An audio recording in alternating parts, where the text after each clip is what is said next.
السلام عليكم ورحمة الله وبركاته.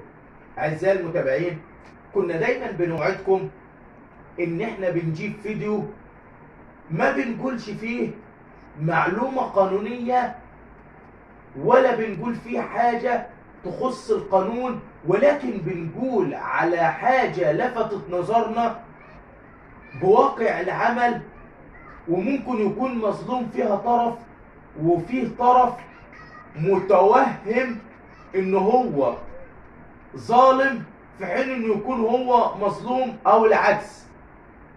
النهارده دايما وابدا الزوجه بتحس ان هي مظلومه، ويعني بتألف قصص في دماغها ان جوزها ظالمها لتوهمات في دماغها، يعني حاجات ما بيكونش ليها اساس من الصحه، بدفع الاهمال وبدفع التقصير وبدفع انه بطل يحبني، والكلام اللي احنا بنسمعه دايما مع اي واحده جايه ترفع قضايا اسره.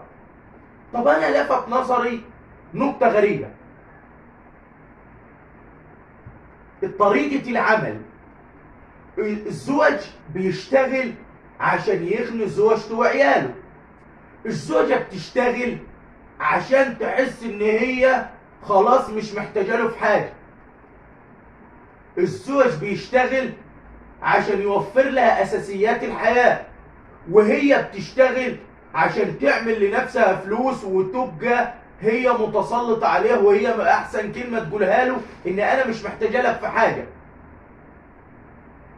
فهنا شيء بسيط، ولكن لو فكرت فيه قارن انت الزوج بيشتغل ليه والزوجه بتشتغل ليه، الا من رحم ربي. فيه يعني اخواتنا بنات وحريم بتشتغل بدافع ان هي بتساعد جوزها، بتساعد ابوها، بتساعد اخوها، بتساعد اطفالها، ولكن انا بتكلم عن ان الهدف من الاغلبيه اصبح اثبات الذات، ان انا بثبت لك ان انا زيك واحسن منك ومش محتاجه لك في حاجه. فيا ريت ما تخترعيش حاجات في دماغك وتظلم بيها زوجك. انتظروني في فيديو جديد ومعلومه جديده.